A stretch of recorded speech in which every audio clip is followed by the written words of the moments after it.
In the next 5 seconds, your body will replace nearly 20 million cells, and you won't feel a single one.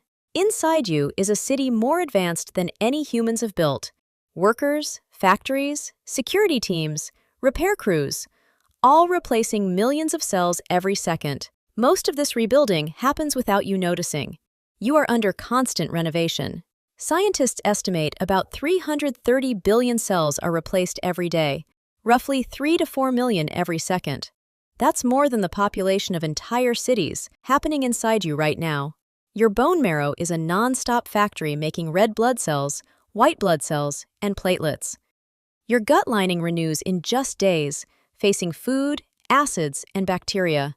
And your skin? It's constantly shedding and rebuilding, a living wall that repairs itself before damage shows. Stem cells are the master builders, creating replacements when needed. But rebuilding isn't just about making new cells, it's also about removing old ones.